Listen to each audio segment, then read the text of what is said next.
Allez, bonjour à tous les amis, bienvenue à bord de la nouvelle Polo. Alors c'est une Polo restylée mais qui gomme pas mal de petits défauts sur l'ancienne génération, la phase 1. Et on va faire ensemble un petit peu la petite discussion à bord sur ces routes de Corse très agréables avec un beau temps. Il est 9 h du matin, il fait 24 degrés et je peux vous dire que je suis déjà au taquet pour répondre à toutes vos interrogations. La première interrogation, c'est tout simplement: est-ce qu'elle vaut le coup par rapport à une Audi A1? Peut-être que vous vous posez la question, peut-être que vous hésitez aujourd'hui avec cette nouvelle génération de Polo ou l'Audi A1. Je vais répondre à cette question tout simplement parce que j'ai eu la chance, encore il y a quelques jours, d'essayer l'Audi A1 sur les mêmes routes avec la même motorisation en finition S-Line. Donc autant vous dire que je suis très bien placé pour vous donner mon avis. Ça reste que mon avis. Ensuite, on va parler aussi de la comparaison avec la Golf 8, sa grande sœur. Est-ce que c'est plutôt une bonne idée peut-être d'hésiter entre une Polo nouvelle génération ou la Golf 8 qui quand même est un peu plus chère que cette Polo bien évidemment, mais pas du tout dans la même catégorie. Mais vous avez le droit de vous poser cette question-là. Je peux comprendre tout simplement puisque la Polo de dernière génération reprend les mêmes dimensions à peu de choses près, à quelques millimètres près de la Golf 4. Et oui, donc c'est presque une mini Golf cette Polo de dernière génération. Donc il est tout à fait légitime de se poser la question si vous devez vous acheter plutôt une Polo ou une Golf. Voilà. Et enfin, je voudrais aussi vous donner mon avis par rapport à une 208 par exemple, une Peugeot 208 qui aujourd'hui est leader sur le marché français des petites citadines, la voiture la plus vendue qui détrône la Renault Clio. Je vais vous donner mon avis sur cette Polo. Est-ce qu'elle est capable de battre à haute couture la Peugeot 208?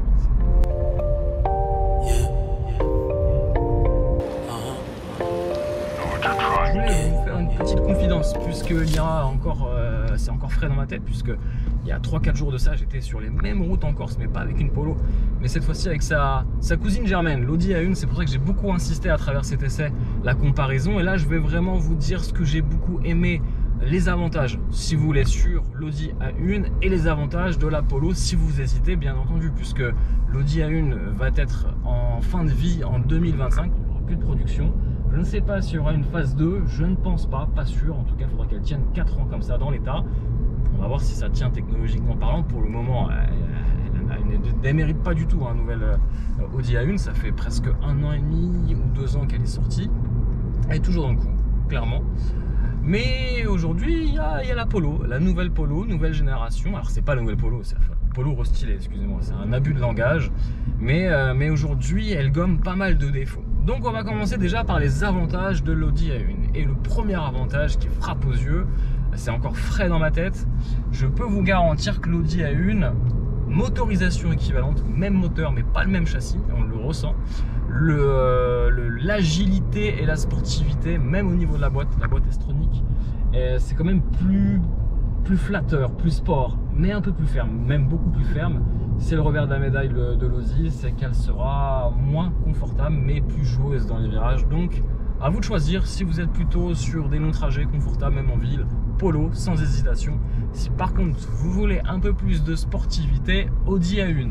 Au chapitre habitabilité, avantage Polo. Polo pourquoi? Parce qu'elle a plus d'espace, légèrement plus d'espace aux places arrière, ça c'est sûr, et plus d'espace dans le coffre puisqu'elle a un coffre de 15 litres, total 351 litres, mais 15 litres supplémentaires par rapport à l'Audi A1 si on la compare sur ce critère là. En termes d'ergonomie, d'infodivertissement, mon cœur balance et va directement, mon choix il est direct, puisque en termes d'ergonomie je vais choisir directement le système Audi, beaucoup plus simple, beaucoup plus ergonomique, avec encore une fois une attention particulière pour les passagers et son conducteur, c'est d'avoir mis des boutons physiques, ne serait-ce que pour régler le volume sonore de la radio. C'est plutôt une bonne chose. Et puis même les niveaux de navigation sur l'écran central et même le Virtual Cockpit est beaucoup plus simple que sur une Volkswagen et que sur cette Polo. Donc avantage ici encore une fois, infodivertissement sur l'Audi A1. Je ne vais pas vous cacher que la Polo a quand même de sérieux avantages par rapport à une Audi A1. D'ailleurs, c'est un peu caricatural de les comparer, deux cousines germaines, mais qui n'ont pas forcément le même positionnement tarifaire. Du coup, vous voyez où je veux en venir. On va parler du prix. Le prix de cette Polo Airline, motorisation équivalente chez Audi A1 S-Line, boîte S-tronique. Si vous comparez cette finition Airline avec la boîte des G7, on a quand même, accrochez-vous bien, 6 voire 7000 € d'écart sans option. Donc c'est quand même énorme. Énorme. Audi fait payer cher hein, sa petite citadine, et pour le moment on a appris ça il y a quelques mois qu'elle n'était pas forcément rentable pour la marque. C'est dommage parce qu'elle est très chère, l'Audi A1, mais je l'aime beaucoup. Autre avantage, et ça vous l'avez très bien compris, c'est le confort à bord. Alors ils ont optimisé et vraiment peaufiné les trains avant sur l'Apollo, donc on n'a plus cette direction floue comme on pouvait avoir sur les anciennes générations. C'était un petit peu ce qu'on pouvait leur reprocher, ces comportements routiers lambda, voire trop flous. C'était pas forcément agréable hein, de se faire plaisir à bord d'une Polo. D'ailleurs on ne pouvait pas se faire plaisir à bord d'une... D'ailleurs le plaisir de conduite à bord d'une Polo n'existait pas, tout simplement. Là quand même on a des petites sensations, on a une petite tenue de route sympathique, un petit arrière-train qui qui dérive un tout petit peu, mais vraiment l'Audi A1 est quand même meilleur hein, dans ce rôle-là de petite citadine joueuse. Même sur les routes corses, honnêtement je me suis fait vraiment plaisir, et pourtant avec un 3 cylindres. Parlons du 3 cylindres. Avantage aussi à l'Apollo, pourquoi? Sur le côté insonorisation, beaucoup plus feutré à l'intérieur de l'Apollo, ça paraît étonnant quand même, mais cette petite Polo, elle a aussi insonorisé, si vous voulez, le 3 cylindres. Particularité d'un 3 cylindres, c'est de faire un bruit presque de tracteur, d'un bruit d'un diesel, c'est pas forcément flatteur, et au sein de l'habitacle, je peux vous garantir qu'on ne l'entend pas du tout. Pourquoi? Parce que lui a un vrai travail de fait. Les ingénieurs motoristes surtout Volkswagen, ils ont tout simplement insonorisé l'admission d'air qui justement vibrait avec une membrane spécifique, et là elle est en plastique. Bon bref, ils ont fait un truc qui est pas mal, puisque honnêtement le 3 cylindres est inaudible et très silencieux à bord de cette Polo, même à haute vitesse. Donc encore une fois, avantage à la Polo, là où l'Audi A3 monte des sonorités peu flatteuses du 3 cylindres.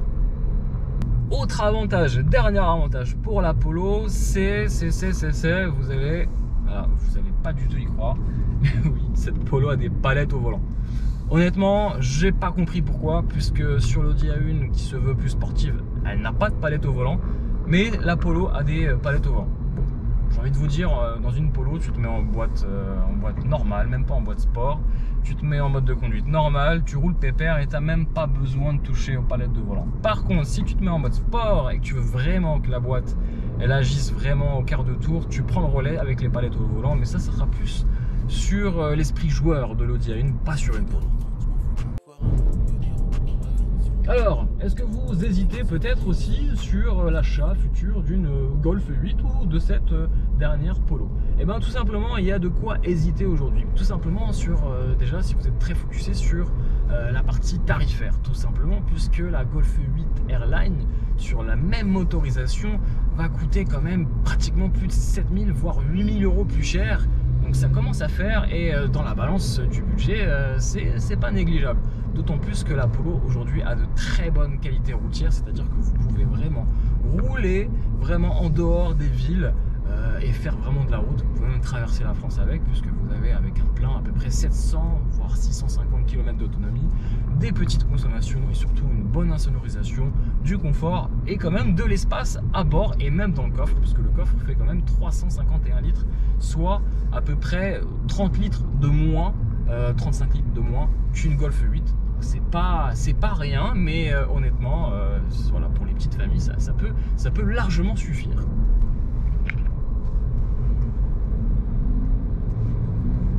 Alors, par exemple, si vous hésitez peut-être sur un achat futur, peut-être d'une Peugeot 208 ou d'une Polo, et ben écoutez, là, le choix va être très difficile. Très difficile, pourquoi? Puisque j'ai moi-même essayé récemment une Peugeot 208. J'ai été agréablement surpris du confort. Pour moi, une Peugeot 208, il y avait une précision, il y avait un feeling avec la route comme on peut s'attendre avec les autres Peugeot, comme notamment avec la nouvelle 308 ou les 508 ou même les 5008, 3008. Bref, il y a un toucher de route vraiment Peugeot que j'ai vraiment apprécié. Et là, je n'ai pas du tout retrouvé dans la Peugeot 208.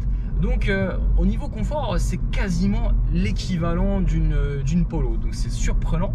Donc là, ça sera plutôt, on va dire, un choix esthétique. Et esthétiquement parlant, c'est vrai que la nouvelle Peugeot 208, elle flatte l'œil. Le problème, c'est qu'on commence à en voir beaucoup sur les routes. Donc là, ce sera vraiment une question de goût. En termes de performance et surtout d'insonorisation, là, avantage à la Polo. Là, quand même, je suis sur la route de Corse. Vous entendez peut-être le moteur, mais il est très inaudible comparé à la Peugeot 208, où le 3 cylindres vraiment claque. La boîte, là j'avais une boîte manuelle sur la 208, franchement c'était pas super agréable.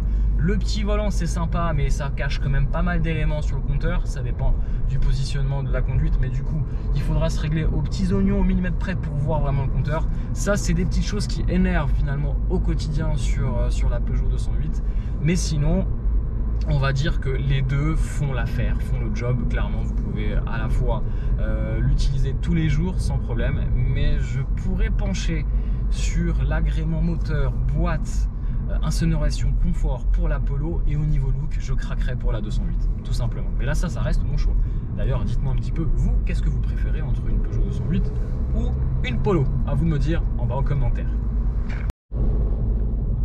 Alors j'en profite aussi dans cette vidéo pour tout vous dire un petit peu de mon ressenti sur cette Polo, et je vous ai posté, du coup c'est cool, vous êtes déjà en train de réagir sur l'onglet communauté de ma chaîne YouTube.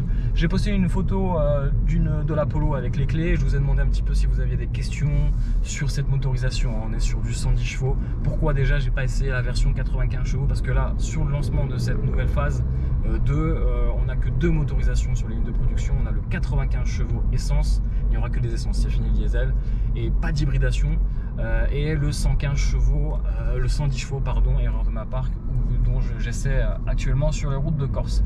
Alors tout simplement, j'ai pas essayé le 95 chevaux, mais de ce que j'ai pu entendre de mes confrères, c'est qu'il est vraiment, il a une bonne santé.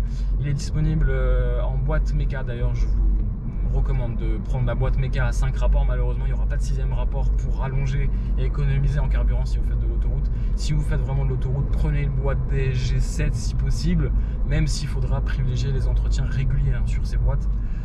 Mais voilà, si vous faites beaucoup de route, prenez une boîte automatique, c'est quand même beaucoup plus confortable, surtout sur longue distance et autoroute.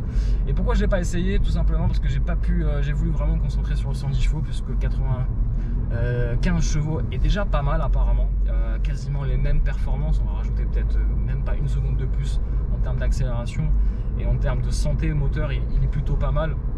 Ces deux moteurs, c'est nouvelle génération de moteurs avec un turbo à géométrie variable, ce qui va permettre d'avoir très peu de creux à bas régime. Il va être plein quasiment tout le temps.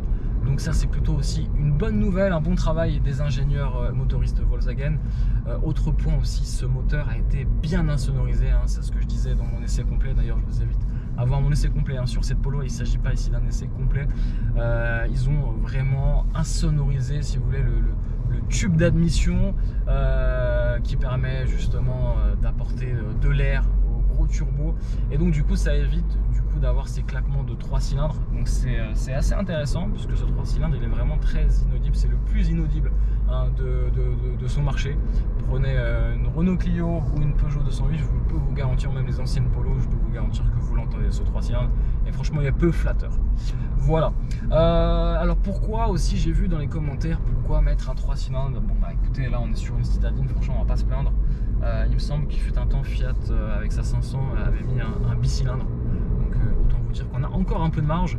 3 cylindres ça va, c'est pas non plus la mort, sachant qu'aujourd'hui la Yaris GR par exemple, c'est des moteurs sportifs avec 3 cylindres, donc c'est pas aujourd'hui déconnant.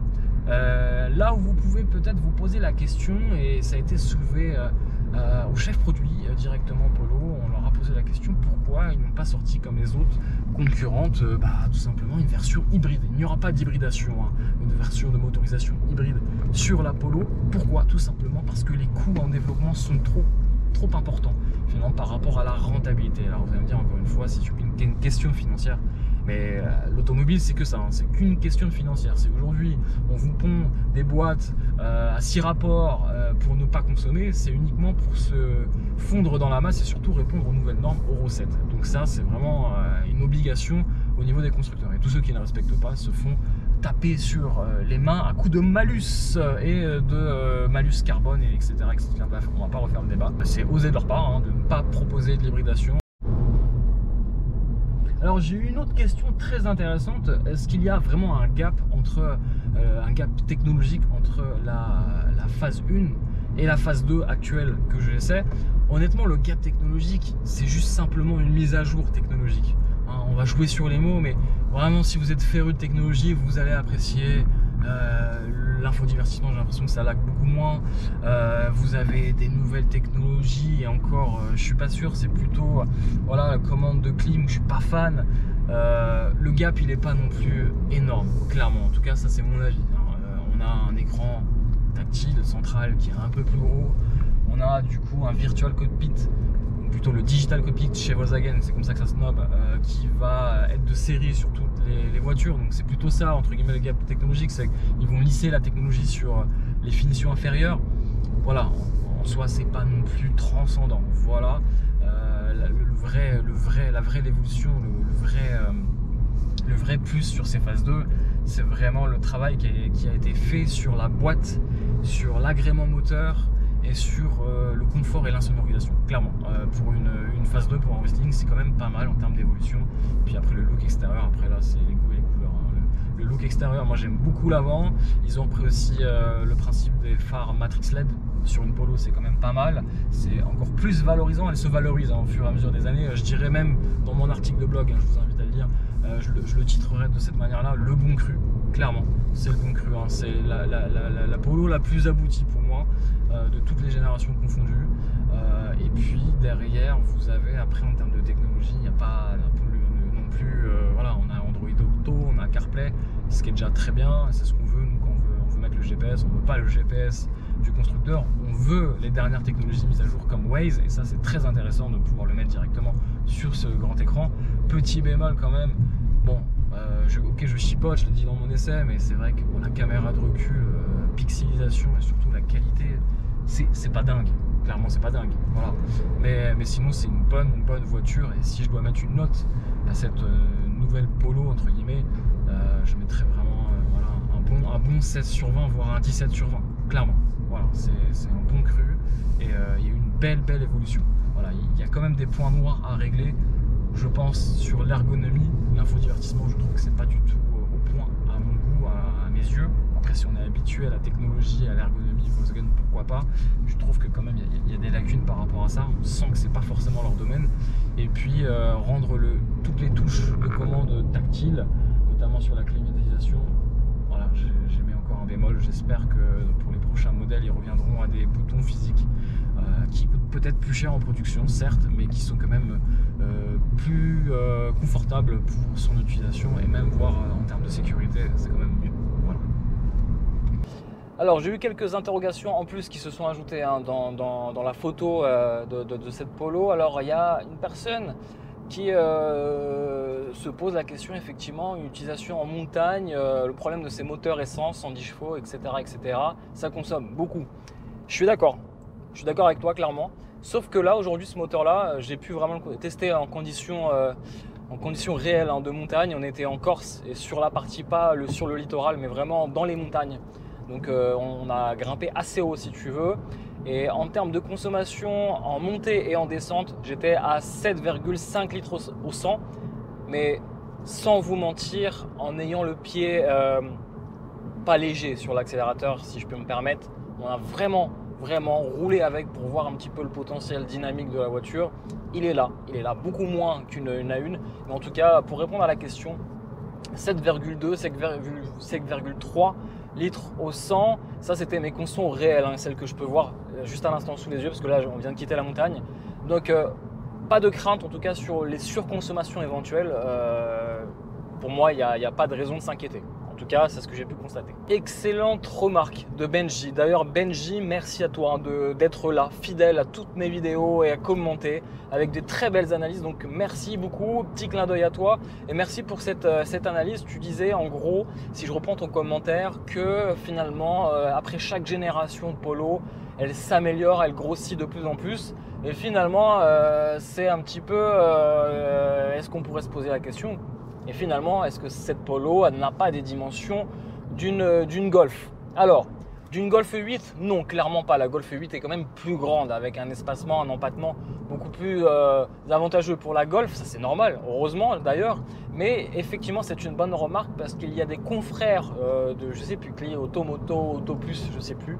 Ils se sont amusés à dimensionner, à repérer, ils se sont amusés à regarder un peu les dimensions en largeur et en longueur, et finalement aujourd'hui cette Polo avec laquelle je conduis aujourd'hui, elle a les mêmes dimensions qu'une Golf 4, donc finalement ça peut correspondre à une utilisation au quotidien, voire plus, hein, une utilisation même pour la famille.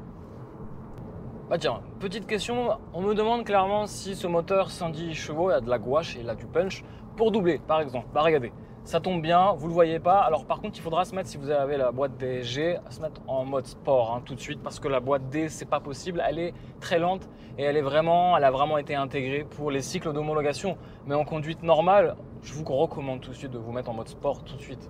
Donc, alors, tout simplement, j'accélère et là, on fait tomber un rapport. Et là, tout de suite, on a 200 Nm de coupe, donc ça va, c'est pas non plus, c'est pas la fin. Mais regardez, hop, je vais doubler.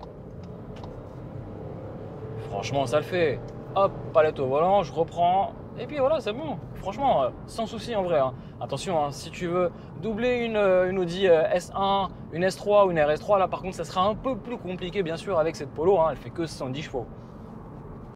Allez, une dernière remarque, c'est Valentin qui, lui, a la Polo 6. Alors effectivement, les changements, c'est des changements esthétiques et des changements, on va dire, technologiques. Mais attention, ce n'est pas la grande révolution, on est sur une phase 2. Par contre, la grande révolution, je trouve, c'est vraiment au niveau moteur et train avant et confort. Clairement, là, sur ces 3 points, il y a un vrai gap de fait, je trouve, par rapport à la phase 1. C'est même étonnant hein, de faire autant de modifications sur juste, entre guillemets, un restyling. On a un train avant beaucoup plus précis, une direction beaucoup moins impressive du coup et beaucoup moins floue et surtout un confort que je trouve vraiment, alors c'est peut-être la finition Airline parce que là la mousse sur cette sellerie elle est comme la Golf 8, c'est juste impressionnant. Donc il y a des changements mais pas forcément technologiques là où vous l'attendez peut-être parce que bon effectivement il y a un écran plus grand mais pour moi le grand changement c'est vraiment sur le châssis. Voilà. Alors je rebondis sur le commentaire de Sacha, pareil Sacha, merci à toi parce que je vois que tu commandes beaucoup, je pense que tu es aussi peut-être pro BMW. Écoute, par rapport à ta Mini, tu disais que ta Mini elle faisait un peu moins moderne que la Polo, je suis totalement d'accord, mais la Mini quand même, elle a du charme et puis surtout elle a un vrai châssis où tu peux vraiment jouer avec, c'est un vrai kart. Donc même si elle n'est pas forcément au goût du jour en termes de technologie, c'est pas grave. Le plaisir au volant, ça n'a pas de prix. Ouais les amis, bon cette petite vidéo sur les cols de montagne de Corse, parce que la Corse ça s'arrête pas que aux plages, on a aussi des très belles montagnes à voir et honnêtement elle tient la route dans la Polo sans hésitation, c'est un vrai petit déluce, un petit confort à partir du moment où on cherche pas non plus à jouer les pilotes de rallye. Voilà tout, j'espère que tout ça vous a plu, j'espère que j'ai répondu à toutes vos questions. Bien évidemment, si vous en avez encore, n'hésitez pas à les partager en commentaire et surtout n'hésitez pas à mettre le petit pouce pour le soutien de la chaîne, bien sûr ça fait pas de mal, c'est gratuit et ça fait plaisir. Voilà tout les amis, je vous dis à très vite pour de nombreuses aventures en vidéo, que ce soit en Corse ou dans d'autres départements français. Je vous adore, merci pour votre fidélité, à très vite, ciao ciao.